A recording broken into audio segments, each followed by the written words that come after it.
Kumusta mga kapatid? DJ nga po pala. Ito ang aking review ng Zrace 11250T cogs. So ito ay 10 speed. So sa mga nagbabalak na magkaroon ng 50T pero ayaw na mag upgrade or mag-convert sa 11 speed or 12 speed, so ito ang para sa inyo. Mabilis na review lang to, breakdown lang natin. So after ng quick unboxing natin, installation tayo, and then after ng installation natin, ikakabit na natin siya sa obviously sa mountain bike natin, and then i-ride natin siya sa lugar na alam natin na medyo may konting akyatan. So dito natin siya ikakabit.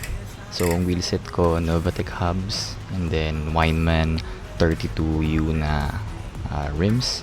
Then gulong is WTB Ranger 2.0. So very simple lang. Hanapin mo yung maliit na parang notch. So ililinya mo siya sa maliit na notch, and then tsaka mo ngayon isasalpak yung cogs dun sa loob ng prehab natin. So yung tools na gagamitin natin, kagaya nga nung nakita nyo, wrench lang, tsaka yung pangsikip na tool na ginagamit specifically for Shimano prehab body. Then pagkakabit nyo ng cogs, kukunin nyo yung dalawang maliit na cogs na kasama sa package. So una yung 13T, same lang din kung paano kinabit yung malaking cog na body, i-fit nyo siya. Then dapat hindi siya kumakalog pagkakabit. And then next yung 11T. Okay, nakabit na natin ngayon yung 13 tsaka yung 11T. Ngayon naman ikakabit na natin yung cap. So doon nakalagay yung brand, and then threaded siya. So doon malalak yung cogs natin doon sa prehab. And then pwede nating sikipan gamit ang kamay, pero at the end papakita sa inyo kung paano natin siya ilalak or sisikipan gamit yung wrench natin. Okay, sa wrench naman natin, kapit lang dun sa tool na kumakabit dun sa spline, and then hihilahin natin siya clockwise. So nakalagay dun kung anong force yung kailangan para maging safe siya. Hindi masyadong masikip, hindi rin masyadong maluwag. So 40 Nm. So Newton meter yung ginagamit dito na panukat ng sikip. So kita niyo naman yung struggle ko dito. So wala akong torque wrench, pakiramdaman na lang kung 40 Newton meter na siya.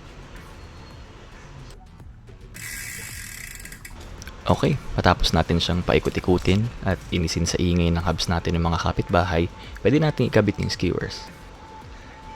So ngayon, kakabit ko na siya sa likod ng aking bike. Testing muna gamit ang bagong kadena. At ngayon naman, it's time to do a ride test.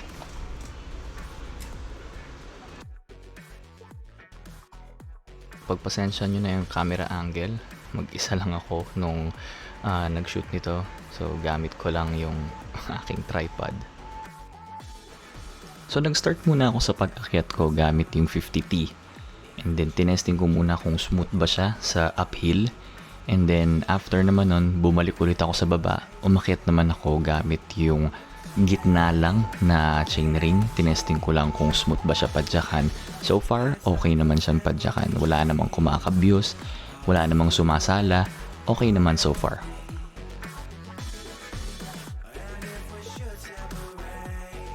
Para sa mga malapit dyan sa Pasig at wala kayong time para pumunta ng Antipolo o kaya naman Tagaytay, pwede kayo dito sa Valle Verde. Maraming praktisa ng akyatan dito.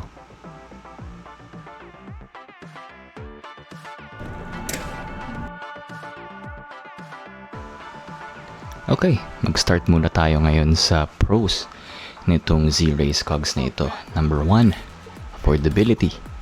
So, isa siyang murang upgrade para sa 50T na cogs. So, nakita nyo naman yung screenshot. Hindi pa siya umabot ng 3,000 kasama na yung bagong chain. And then next natin is easy to install. So if you have the right tool at if you have the right knowledge, mabilis lang siya ikabit sa bike para magkaroon ka ng gantong upgrade. And then next the pros na nakita ko dito is hindi mo kailangan magpalit ng shifter at rear derailleur. So yun, the fact pa lang na kakaroon ka na ng 50T without upgrading to 12 or 11 speed, big advantage and big pro na yun para sa akin. Needless to say, meron ding cons ang pag-upgrade ng ganitong kamurang pyesa. So, number 1 con is availability. So, bibihira ang merong local seller ng ganitong chainring. Kung meron man, kadalasan mas malaki ang patong nila kaysa yung nabibili mo overseas using Shopee or Lazada. And then, medyo mag-iintay ka din. Nag-intay ako ng roughly about 6 days bago ko siya natanggap. So, yun lang naman sa availability. And then next is shifting. Since nag-skip ka ng isa or dalawang transitioning chainring or cogs para makaakyat sa 50T, medyo nagsastruggle ng konti yung derailleur natin at yung shifter natin sa pag-angat. And then, tingin ko naman, nasa tamang tuning lang yun. Which leads me to our next con or our next disadvantage, which is pagtono. Medyo mahirap siya itono. Pero kung experience ka na sa iba't ibang type ng shifter, derailleur, yung mix and match, kumbaga hindi to Shimano so magmi-mix and match ka ng mga pyesa, and siguro depende na rin sa skill ng magtotono kung ikaw ba yan personally, DIY mo ba o magpapatono ka sa mekaniko. Pero nandun siya, medyo mahirap talaga siyang itono. So yun lang naman ang napansin ko sa kanya. Nga pala, may ginawa din akong upgrade dito sa Wineman rims ko, pati sa WTB na tires ko.